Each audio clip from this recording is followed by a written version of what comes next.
Yo, what's up? We are now sitting in NIO ET5, and in this video I want to talk about battery swap. So yeah, I made a video a long time ago about battery swap and what I thought about it back then. This time I want to tell you my experience with battery swap. Okay, I don't own a NIO, but at least I've taken a couple of runs with battery swap and want to share with you my experience when using battery swap on long trips. So maybe I need to explain that NIO, they have over 300,000 cars in China now. And what was the numbers again? Around was it getting close to 2,000 battery swap stations, something like that. First I got the numbers wrong in the previous statement I had about battery swap. But yeah, that's in China.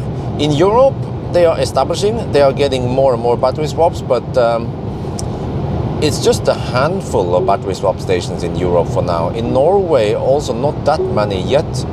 So yeah, I think that is the problem, that we don't have enough battery swap stations yet. So maybe first I should tell you how was it when I did 1,000 kilometer challenge with battery swap. Well, I tried to optimize everything for speed, because what is the point of battery swap if or like what are we trying to measure, or what is the advantage of battery swap? Well, it's speed, it's time saving. You swap within, I don't know if they claim 5 minutes or something. I measured, oh what the heck man, truck drivers. I measured closer to somewhere between 7 and 10 minutes of actual time it takes for the battery swap versus charging. Well, how much can you get in 5 to 10 minutes? Not that much versus battery swap. But one thing to note is that you actually don't get 100% battery, you get 90% battery. And also these NIOs, for example, yeah, this one here, the 100 kilowatt hour, it's a 100 kilowatt hour battery or a 75 kilowatt hour battery. But for example, the 100 kilowatt hour battery doesn't have 100 kilowatt hour net capacity. I measured, well, over a year ago, I measured only 88 kilowatt hour. Nowadays, I'm only getting around 86 kilowatt hour from these batteries. I guess we'll come back to that, what's up with that. So it means that when you swap it, you don't get 88, you get, well, almost 80 kilowatt hour, right? Or actually, and also then you have to arrive at 0% and then swap to get 90%, and some people might want to have a little margin. So practically maybe you then add 70 to 80% battery when you swap it, you know. So then we have to take that one and look at how much time we spend versus how much a fast charging EV can add within 10 minutes or 5 minutes. So I mean, it's still not going to beat battery swap, okay, but that is not just the whole story about it. So a practical example, when I did 1,000 kilometer challenge, I started from Oslo with 100% battery, and then I drove south towards Sweden, and by the time I reached Spekkerød, at least for one of the tests, I had to charge there.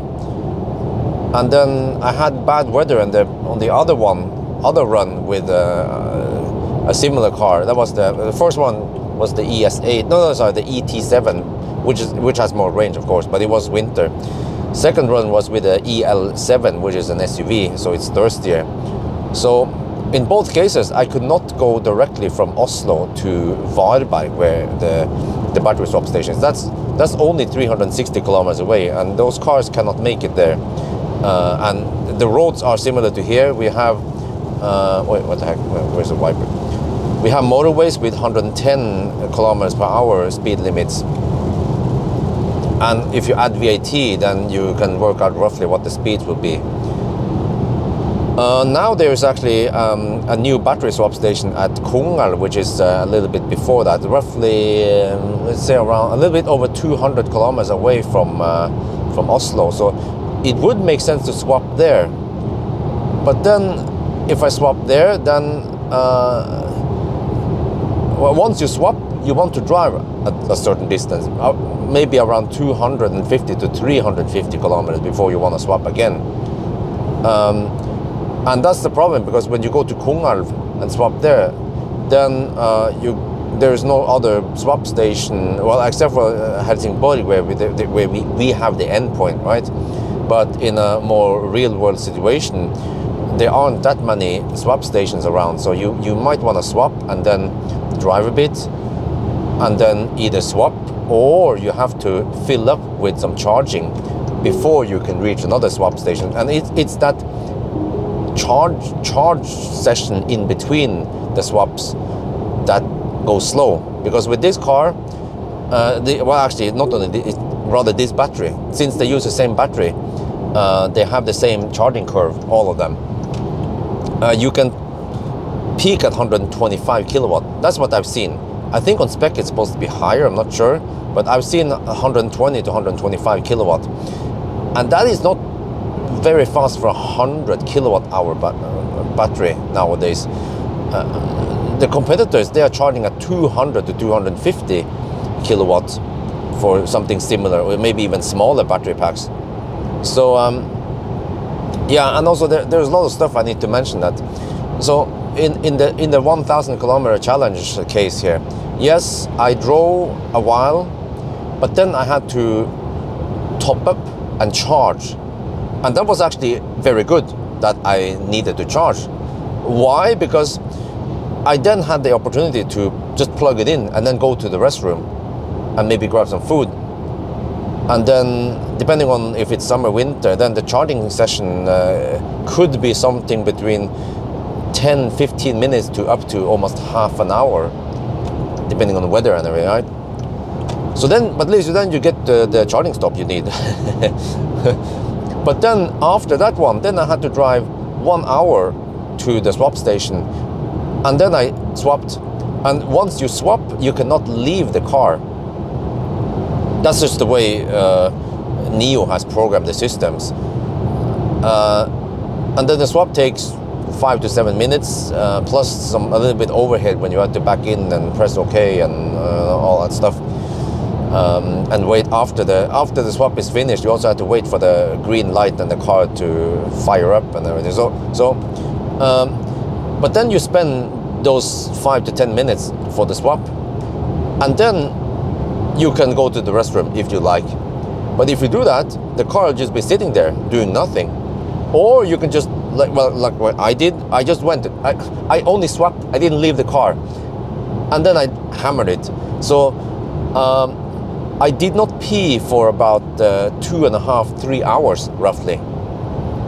Just because I wanted to see how fast it is possible to do it. But I think most people, they will probably swap, and then they leave the car and go to the restroom. So, which means that the swap stop you have at a certain point, whatever, could be, the swap itself is 5-10 minutes, and then you stay another 5-10 minutes there. So you could spend up to 20 minutes at a location, for example, Varberg. And if you bring an Ioniq 6 there, or I don't know, some other cars there, right? BMW i4 maybe, or EV6 or Tesla Model 3 or something. Within 20 minutes, an Ioniq 6 can go from 10 to 80%. Well, actually, Ioniq 6 only needs 18 minutes to reach 80%. And remember that the battery swap gives you 90% battery, not 100%. And you cannot request to get 100% battery. You always get 90%. A Tesla could, within around 20 minutes, probably reach around 70%, I think. So, yeah, you don't get the same range, but you do get a lot of juice within that time, right? And do you, well, but then you might ask yourself, but do you need to go to the restroom? Huh? Well, can't you hold it? Well, remember that when you should start with full battery, right, for optimal speed. And then in order to empty it out, you need to drive at least 3 hours before the battery is so low that you should swap. And if you swap with 50% battery, that's kind of waste of swap time, actually. So yeah, ideally, timing wise, you should swap when you have maybe 20% or lower battery. So, which means that in theory, swap is faster. Just like in theory, filling up gas is faster, but practically on long trips, yeah, the swap goes pretty quick, but you tend to spend some time there at the gas station anyway. Yeah, so the swap on long trips doesn't seem to be an advantage, and the main reason is that the human is the limiting factor. The human is the bottleneck. Well, unless you can pee in the bottle. Yeah, speaking of bottle, yeah, you can pee in the bottle and you can bring food with you. Then yes, no problem.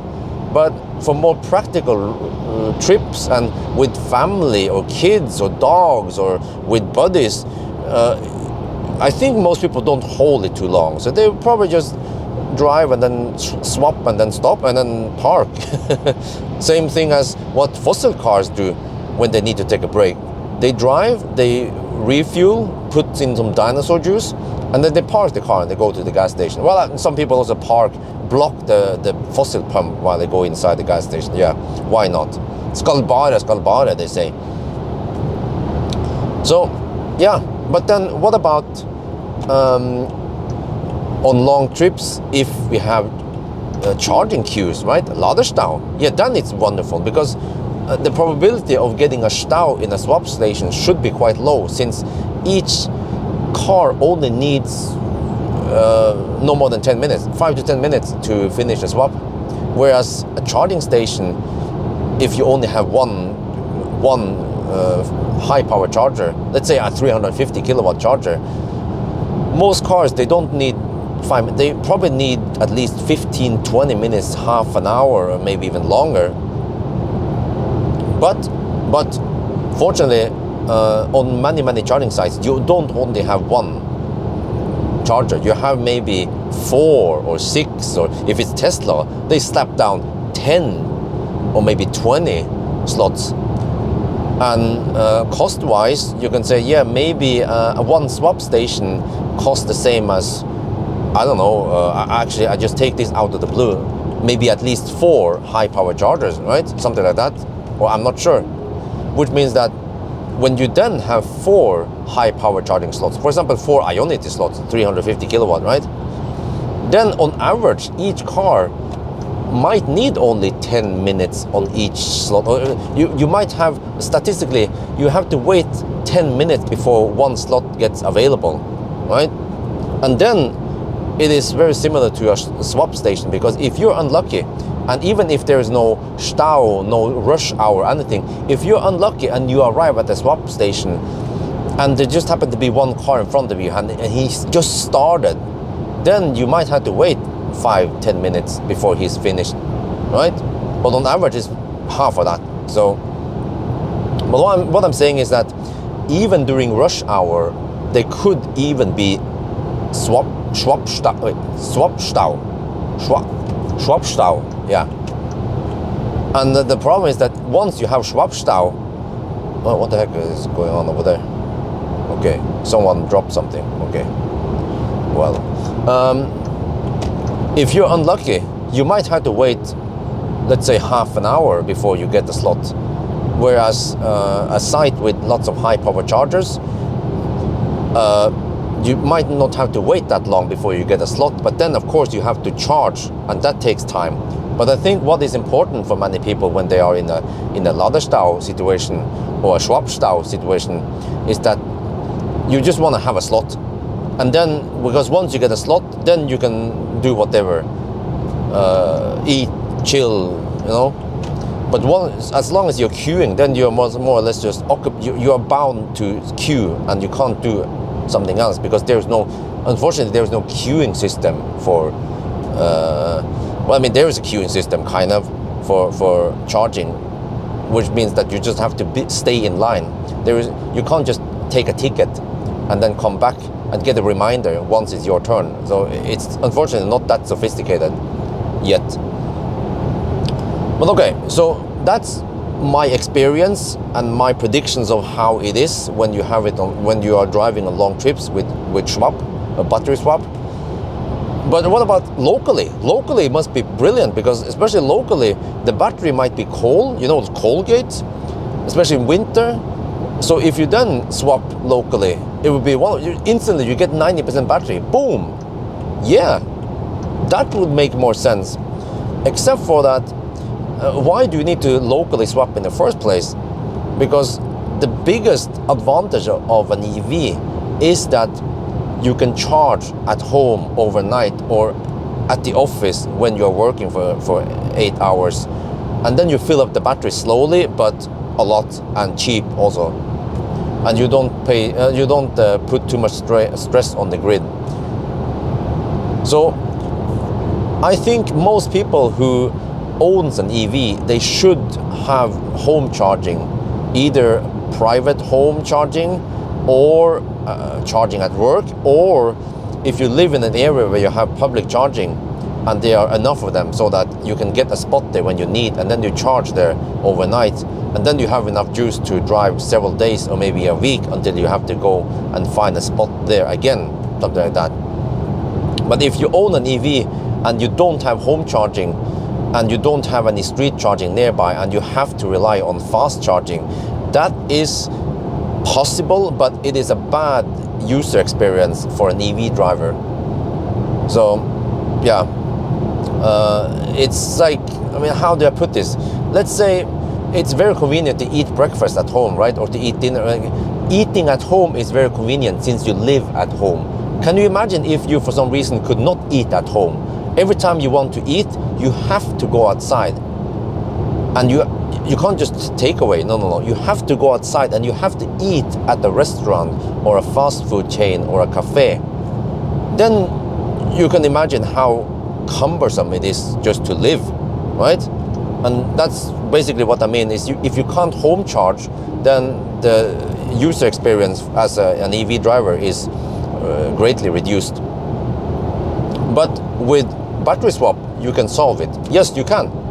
But the thing is that at least in Norway, there are some strong laws here that allows, or actually you give people the right to install a personal charging station at home, even if you live in a high-rise building and you have a garage underneath. You have the possibility to do that. And also many people in Norway, they live in houses or townhouses, or what they call rekkehus, or other places where you have home charging. So at least in Norway, and I also believe around Europe, many people can charge, like they can slow charge. Oh, what the heck is the freaking Neopilot doing? Shit.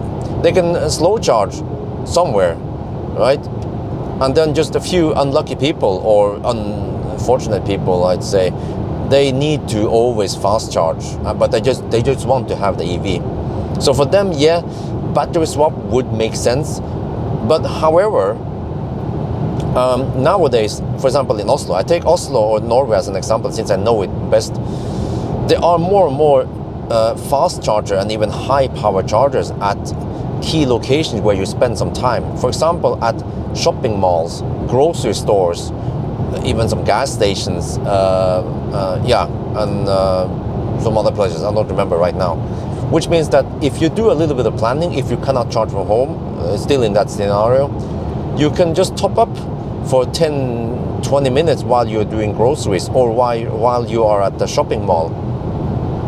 And then you can get your charging needs satisfied, or you can cover your charging needs by doing that. And also when it comes to Colgate, more and more cars nowadays, they get preheating. Like Tesla has been having it for 4 years now, but other cars also, you can preheat the battery. And also, as long as you know a little bit of how EVs work, you should charge when the battery is low. Even if the battery is cold, as long as it's low, you still get okay charging speed. But combined with some preheating, then you can get decent charging speeds.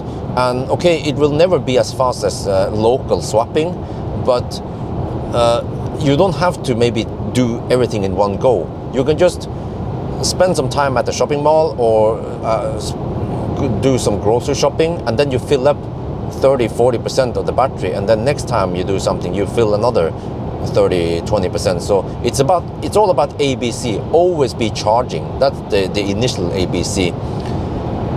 So in Europe, I claim that battery swap might have its limited usage, but in China, I've never been in China before, but in China I suspect that it's completely different. People over there, they live in high-rise buildings, and the laws there does not give people the right to install a private or dedicated charging station, and many people, they don't have home charging, and maybe street charging is not enough, I'm not sure.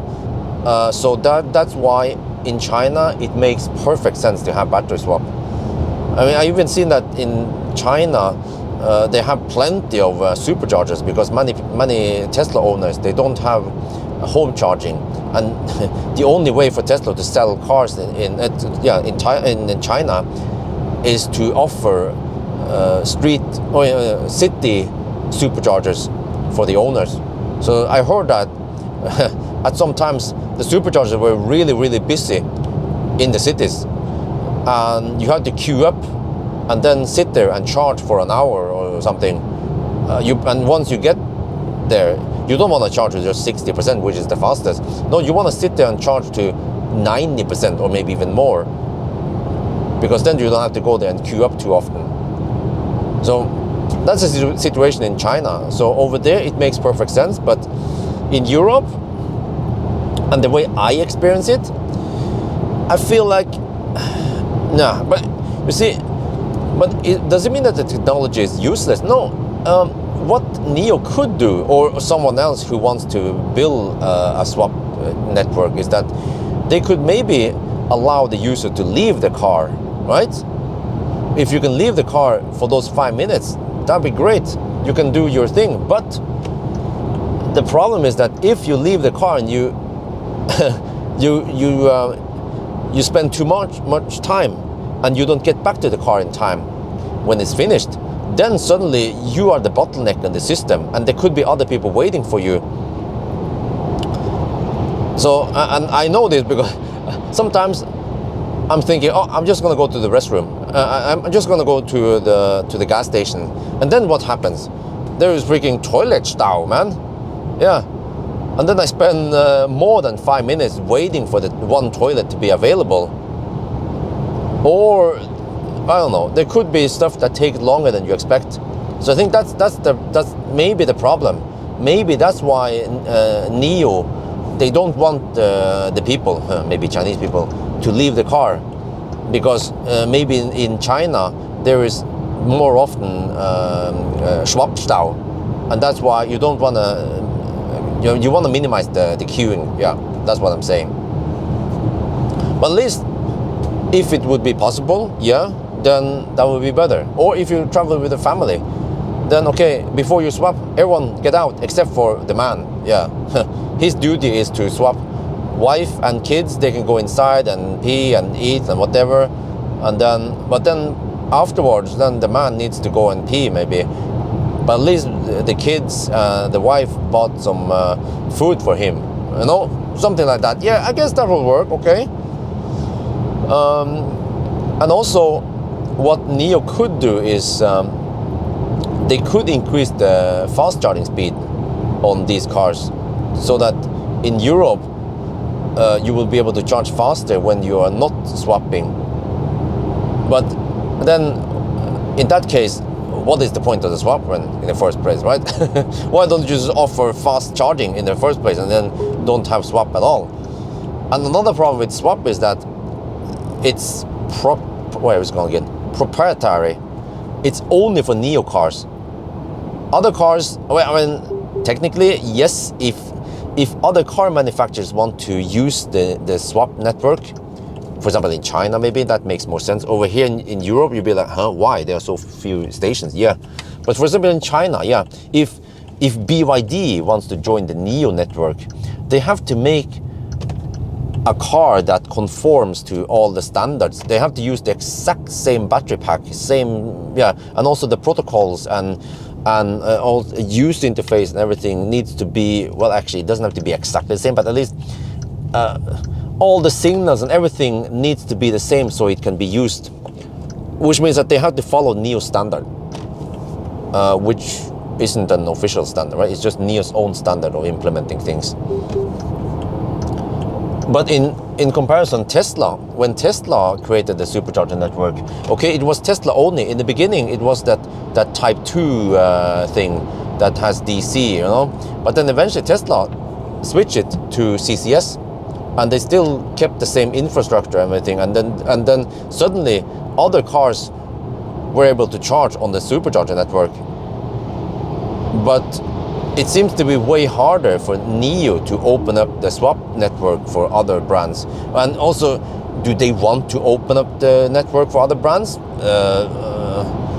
I guess not, or sharing is caring, well, but as long as they have enough coverage or enough traffic on their network, then each location pays off.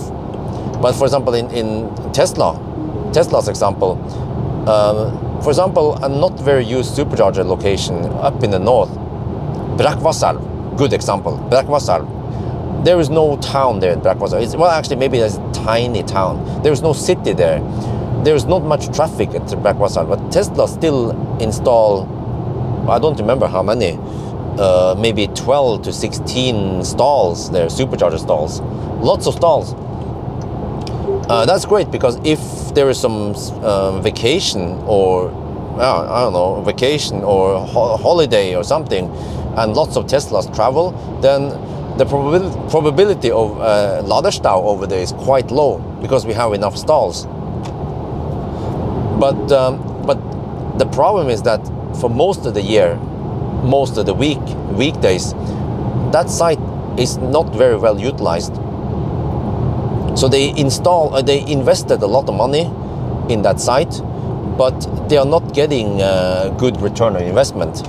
But by opening up Brakvassal, it is open by the way for other brands, then you can get more charging sessions there, and then it will be faster for Tesla to get the return on investment there, or it will be profitable or not, you know. So that's the whole thing. That's the whole fundamental thing about something you install, like charging infrastructure, is that ideally the charge point operators, they want to have as many charging sessions as possible without getting Laderstau, because when you have Laderstau, then the user experience is bad, people are not happy, and they might go other places instead and avoid that one. So back to the whole swap, is it a future? Well, I mean, I'm not against it. I think it's always good to have some versatile network and to see new technology in Europe. I heard about it from China for the longest time, and it was interesting to see how it works, and also very impressive that NIO actually made it work. It requires lots of planning. The cars need to be designed for swapping. Even, you know, I heard those bolts or those screws or whatever you call it, that is used for. Wait, what is the difference between a bolt and a screw? Oh, what the heck are you doing? Okay. But those screws, they are designed for over 150,000 cycles, screws and unscrews. And we've seen that, okay, for the most time, it actually works. During winter, there was some block radar, and then you couldn't park automatically, and then, so that was a little bit fail. Okay, but at least NIO put a lot of effort, and they designed the cars from ground up to be swap. And they actually put enough money into the swap network, because the swap network is only good as long as you have enough swapping stations. Just like, why are why are fossil cars so good today? Well, because you can refuel anywhere. And why are EVs so great in Norway? Well, because we have so many high power chargers in Norway, but we had to get there. Well, someone needed to take that investment, and NIO pushed a lot of money in China, and they succeeded, and they have a good network over there. But they kind of need to start from scratch in Europe, and I feel like how do you put this? The conditions in Europe might be different, or maybe totally different than China. Like in China, they don't even use CCS. They have the GBT, and I don't know how the charging network is there, how much high power charger, 350 kilowatt they have on each site. Do they have large charging sites like we have in Norway? Like some sites we have maybe somewhere between 20 and 60 high power charging ports, or plugs, yeah. Like for example Rygge or something, right? So here we have so good charging network, that battery swap doesn't make sense. Maybe sometimes I wonder, like, does it make any sense? Because if you look at the 1,000 kilometer challenge that I have taken, the top is not only dominated by swap cars. They are actually dominated by charging cars like Tesla, Model 3, Plaid, EQS. I don't remember all of them. I think also the rear-wheel drive i4. You know, those are some of the fastest cars out there, and they charge at 200 to 250 kilowatt. So yeah, but of course Nio would be faster if they could charge at 200, 250 kilowatt also. That's the one thing that was dragging down the Nio test I did, is that I had to top up, I had to charge and top up in between, and those sessions were slow. So I could have shaved off maybe half an hour, maybe even more on those times. So yeah, there are two things you can do with Nio. You can increase charging speed, or you can add more swap stations. Yeah. But also one thing I like about Nio is that they actually have pretty awesome pricing.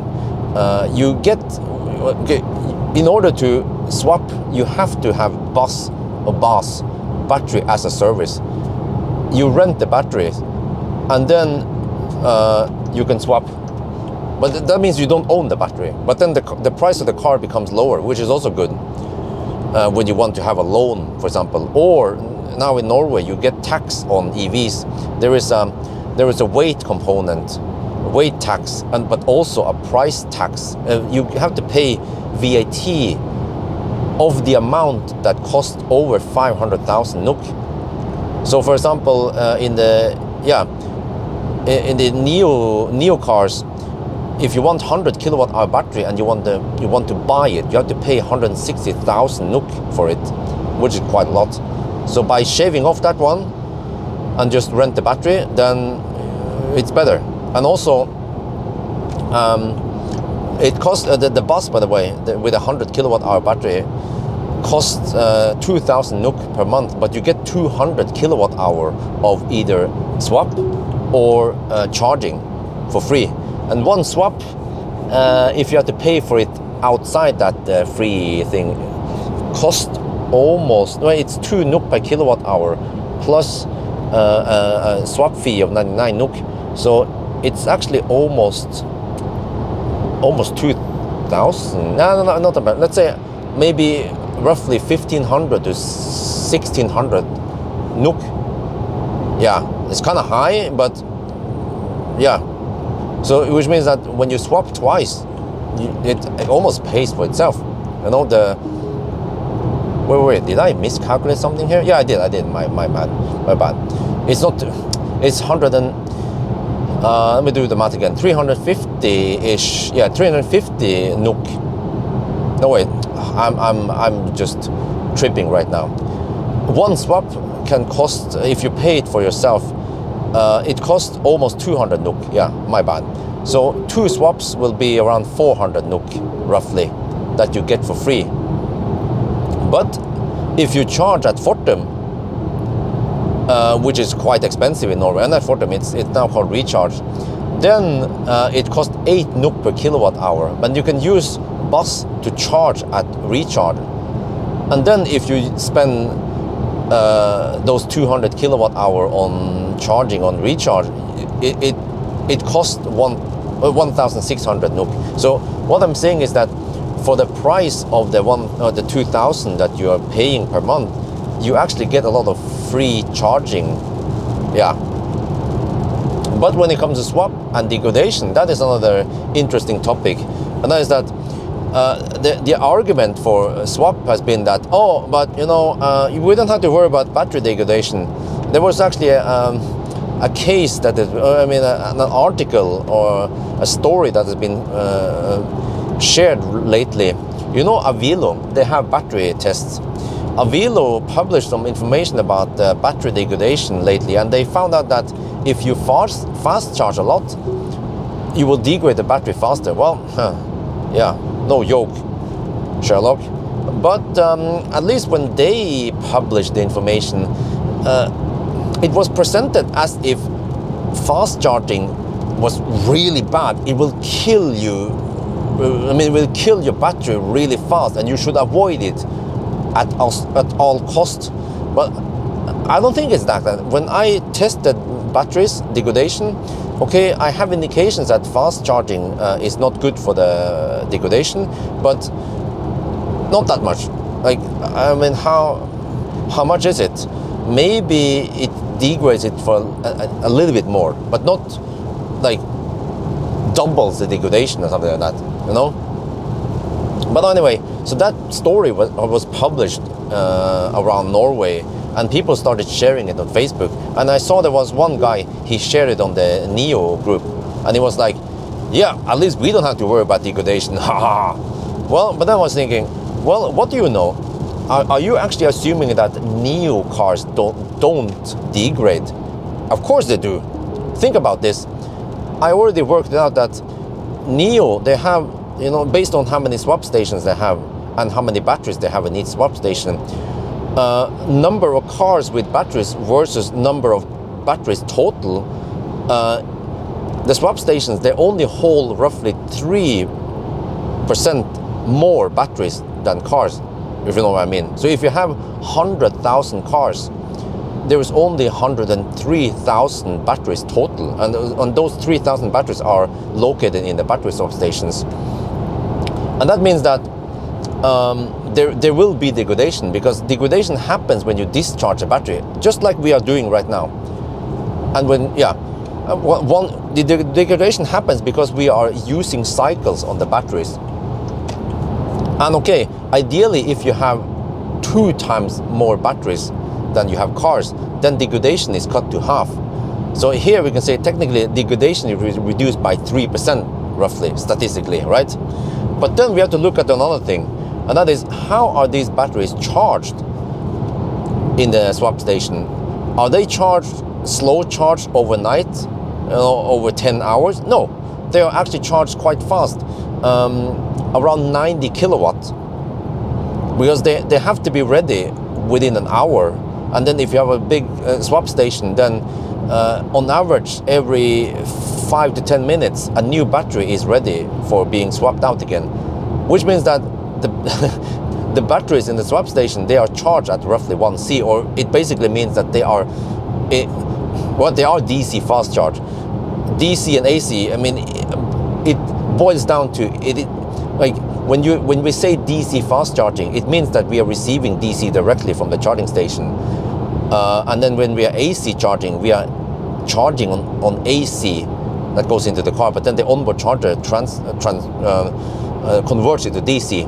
But in the swap station, you can say it is just a big DC charger in there that takes care of all the charging. So technically, you could have 100 kilowatt AC onboard charger, for example, in the car, and then you will be AC charging, right? But so that means that if actually in China, for example, if people are swapping a lot, it should mean that the NIO batteries, they actually get a lot of fast charging on the batteries, and that should mean that they degrade faster. Plus that if I just rent the battery, I probably don't care about degradation on it, right? Or I don't care about taking care of the battery, so I will probably just charge it to 100% rather than charging it to 90% or 80%. So it means that the owners, when they have the batteries and the AC charge, they are abusing the battery, and then the station, when they are preparing the battery, they are also abusing the battery. In theory, that's what it is, right? Unless we start investigating, and I can ask NIO about this. But what I have discovered is that in several cases now, when I measured a NIO ES8 about a year ago, I got 88 kilowatt hour from it. Nowadays, 1 year later, I have never gotten 88 kilowatt hour anymore, not even from brand new cars like this one. But think about this. This is a new car with only 6,000 kilometers on the odometer.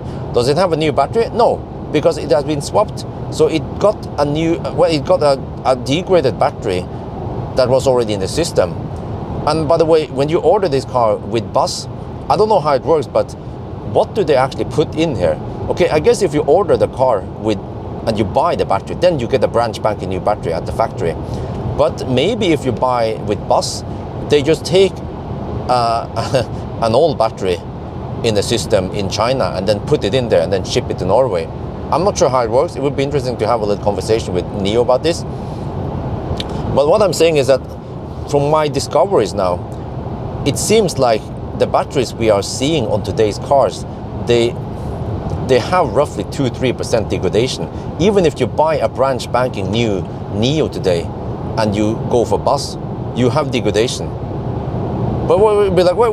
But all the fanboys, NIO fanboys, will be like, no, wait. I heard about this. I read about this, that NIO, they will continuously monitor the batteries when they are in the swap station and take it out if they detect some faults with it. Oh, great! We don't have to worry about battery fault. Well, wait a minute.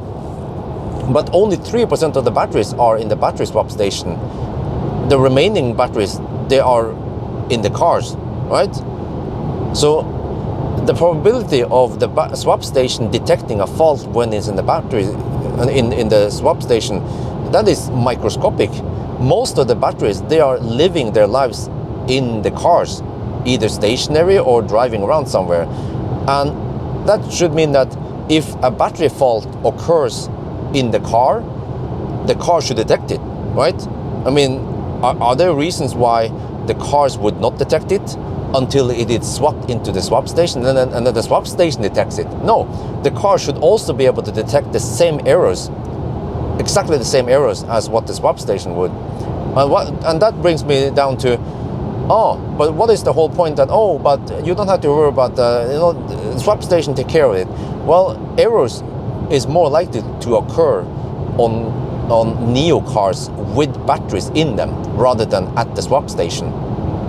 Well, does that make any sense? And also, that means that errors, or let's say a battery fault, whatever, for whatever reason, it happens from time to time with any brand, really, is either way covered by warranty. You have typically, I don't remember how many years, 8 years is quite common, 8 year battery warranty, and then some kilometers, or it depends, I guess. So by buying other cars, other brands, you already have warranty and you don't have to worry about the battery for maybe at least 8 years. But for NIO, okay, as long as you have bus, then you have warranty. So that's good. Actually, if you own a NIO and you drive a lot, then I guess you have unlimited battery warranty because you just swapped everything into the system.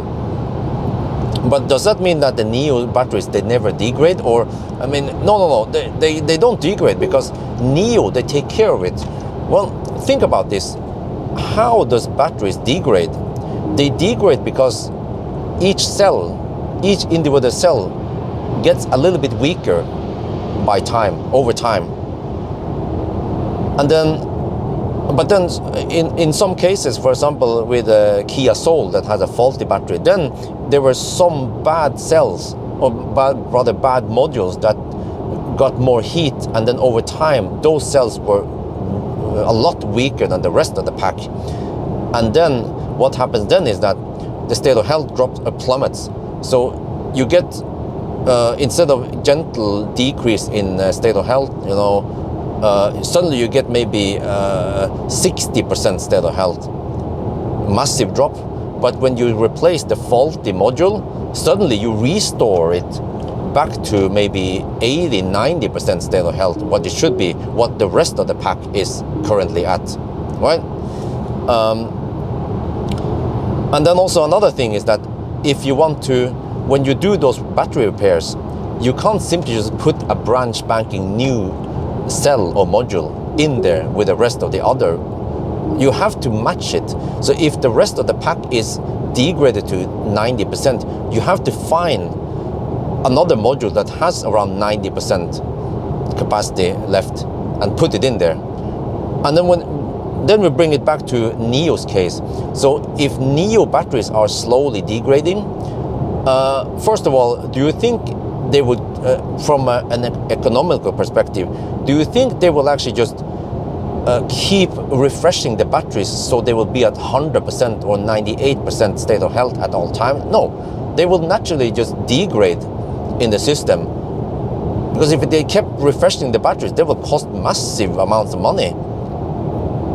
So they will only do something if there is a battery fault, which is covered under warranty anyway with normal cars, right?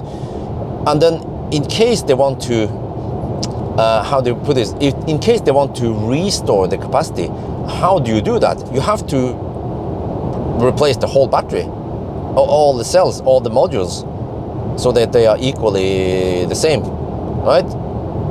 So I actually wonder, maybe eventually if the NIO batteries, they degrade to the point where, let's say they go below 70% state of health, then they refresh them, or But how long does it take really? Because we have seen now in the past, Tesla published recently some information about their batteries, and they have lots of data, and after they say 200,000 miles, 300,000 kilometers roughly, they have only around 10%, was it 10 or 12, I don't remember, around there, 10-12% degradation.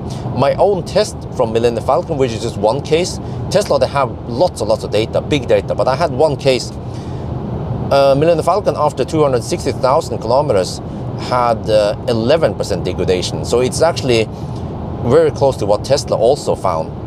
So you see, and okay, that was after 260,000 kilometers. So it means that NIO cars, they probably need to drive for many years until they have 10% degradation. And by the way, I mentioned that they have, at least in a fairly new battery, I believe, when I tested 1 year ago, I got 88 kilowatt hour. When I charge the car to full, it goes fairly fast to 100%. Even at 99%, it's taking 18 kilowatt. And when I start driving, I have regen. That indicates that there is a top buffer. And also because we only get 88 kilowatt hour, not let's say 95 kilowatt hour, right? So I'm pretty sure that they put in a top buffer in there. So 100% is not 100%. Wild guess, 100% is around 96%. That's actually quite common. Also same for example, Ioniq 6, I've seen it. You charge 100%, on the display it says it, but the BMS says 96%. And then also there is a buffer below zero. I also discovered that when I did the 0 mile test. Even at 0%, I managed to pull around 2 kilowatt hour past zero, and then it was even at NIO crawl where it still drove really slow, outputting only 5 kilowatt, but you can still drive a little bit. But what I'm saying is that NIO has built-in buffers in the top and the bottom to prevent too much degradation, plus that NIOs, they charge somewhat slow, They charge at only 120 kilowatt, which is around 1.2 C only, which means that they should last a long time and they should have really low degradation. And that means that, they shouldn't degrade that much. Well, actually, it depends how much they have been abused in the swap system, I guess. But no, that brings me back to that. NIO batteries, they probably degrade more or less the same as other batteries. So to me though, it doesn't seem like there is an advantage. Swapping doesn't give you any degradation advantage. That's my claim, really, based on stuff I know nowadays. So then what is the point of swap then? Well, yeah, a very long chat. Interesting. I mean, I have interesting thoughts about the whole swap. I like the idea, and like I said, I'm really impressed that they made it work, because in the past I also talked about a better place. That project failed miserably, and also Tesla. Who knows how much money Tesla spent on their battery swap system? Some people say that Tesla did it just for some tax some reasons. I don't remember what it was, or some governmental support or something. I don't know. But at least Tesla also tried it. But in Tesla's case, it was just bad timing and bad circumstances for the battery swap. And I guess just like hydrogen, one technology might be beaten by another technology. And not the best technology, maybe not the best like technical solution is the one that would win. For example, I heard that the VHS cassette is inferior or worse, technically worse than the Beta Max or whatever it's called. But for some reason, VHS dominated in the 60s and 70s and 80s until it was again killed by internet, I guess. Internet killed a lot of stuff, to be honest. Yeah, listen, well, I'm not paying attention there. So, yeah, oh shit, I'm running out of memory space. Yeah, I should buy a bigger memory, by the way. But yeah, so now I gave you guys all my thoughts about battery swap. And then I want to hear, what do you guys think, huh? Battery swap, is it the future? Do we need more swap stations? Or should NIO concentrate on building faster charging cars and more charging networks instead? They also have a NIO charging thing at the swap stations, but it's just a few. Well, I think around two to four charging stations, fast chargers. I don't know how fast they are even. So yeah, but I mean, I'm not saying that swap is useless. I just have a little bit. I just question it. How useful is it? And at least for me, for now, I cannot see the light. And when I try to use it myself, I experienced that it wasn't maybe that awesome. Just like hydrogen, it might not be that awesome as it sounds like. So yeah, well, I think that's going to be it for now. I hope you guys enjoyed this video. As always, thank you for watching, and talk to you later.